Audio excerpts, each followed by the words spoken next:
এই মুহূর্তে যে খবরের দিকে নজর রাখবো, ওসমান হাদি খুনের ঘটনায় ধৃত আরো এক বাংলাদেশের ছাত্র নেতা ওসমান হাদিকে খুনের ঘটনায় ধৃত আরো এক ফিলিপ সাংমাকে গ্রেফতার করেছে এসটিএফ। আমার সঙ্গে রৌনক রয়েছে, কথা বলবো রৌনকের সঙ্গে।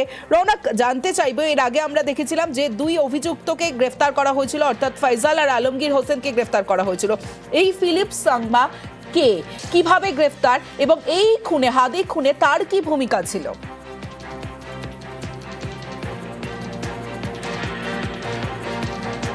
রৌনক, শোনা যাচ্ছে?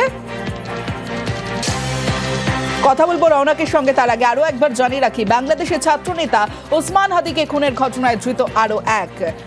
আমার সঙ্গে রৌনক রয়েছে। রৌনক, এর আগে আমরা দেখেছিলাম ফয়সালকে এবং আলমগীর হোসেনকে গ্রেফতার করা হয়েছিল। এই ফিলিপ সাংমাকে কোথা থেকে কিভাবে গ্রেফতার, এবং ফিলিপ সাংমা কে, এবং এই হাদি খুনের ঘটনায় তার কি ভূমিকা ছিল? দেখো, একেবারে ফয়সাল এবং আলমকে গ্রেফতার করার পর পুলিশের কাছে প্রথম প্রশ্ন ছিল কিভাবে এই অভিযুক্তরা সীমান্ত পেরিয়ে ভারতে প্রবেশ করে। সামনে উঠেছিল একজন দালালের নাম, এবং এই সেই ফিলিপ সাংমা, যিনি কিনা অবৈধভাবে মোটা টাকার বিনিময়ে বাংলাদেশ থেকে অভিযুক্তদের ভারতে প্রবেশ করিয়েছিল। এবং তারপরে যখন বাংলাদেশের পুলিশ তার খোঁজে তল্লাশি চালায়, সেই বিষয়ে বুঝতে পেরে তিনিও অবৈধভাবে একেবারে ভারতে প্রবেশ করে এবং বিভিন্ন জায়গায় আত্মগোপনের চেষ্টা করে। দুই অভিযুক্তকে জিজ্ঞাসাবাদের পর এই বাংলাদেশি নাগরিক ফিলিপ সাংমাকে আজ ভোরবেলা শান্তিপুর বাইপাস সংলগ্ন এলাকা থেকে রাজ্য পুলিশের স্পেশাল টাস্কফোর্স গ্রেফতার করে। ইতিমধ্যে তাকে আদালতে পেশ করা হয়েছে। তাকে নিজেদের হেফাজতে নিয়ে তদন্ত করতে চাইছে পুলিশ, এবং জানতে চাইছে যে যখন অভিযুক্তরা এখানে ছিল তাদের পেছনে আরো কেউ ছিল কিনা, বা এখানে তারা যখন ছিল তাদেরকে কোনোভাবে অর্থ দিয়ে অন্য কোনো ব্যক্তি সাহায্য করছিল কিনা। আরো একাধিক জন কিন্তু ইতিমধ্যে পুলিশের নজরে রয়েছে। রৌনক, একটা বিষয় জানতে চাইবো যে আমরা এর আগের দিনই দেখিয়েছিলাম যে মেঘালয় সীমান্ত দিয়ে অনুপ্রবেশ করেছিল ভারতে এই ফয়সাল আলমগীরেরা। তাদেরকে তো গ্রেফতার করেছে এসটিএফ আগেই। তাদের জিজ্ঞাসাবাদে কি ফিলিপ সাংমার নাম উঠে আসে?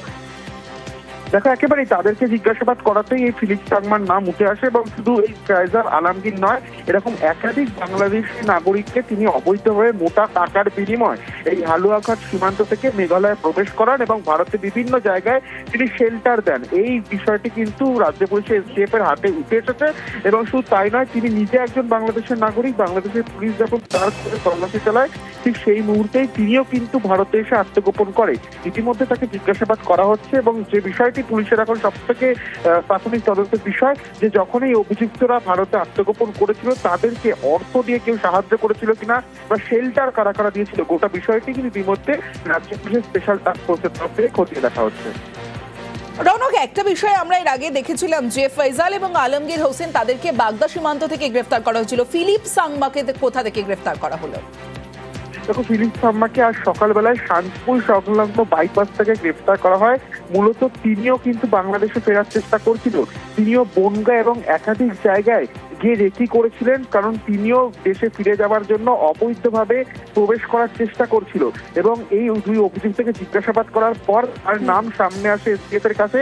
তার টাওয়ার লোকেশন ট্র্যাক করে আজ ভোরবেলায় শান্তিপুর সংলগ্ন যে বাইপাস রয়েছে, সেই বাইপাসের ওপর থেকেই তাকে গ্রেফতার করা হয়েছে। ইতিমধ্যে তাকে আজ বিধাননগর আদালতেও পেশ করা হয়, এবং নিজেদের হেফাজতে নিয়ে রাজ্য পুলিশের স্পেশাল টাস্কফোর্স তাকে ইতিমধ্যে জিজ্ঞাসাবাদের যে প্রসেস, সেই প্রসেস শুরু করেছে।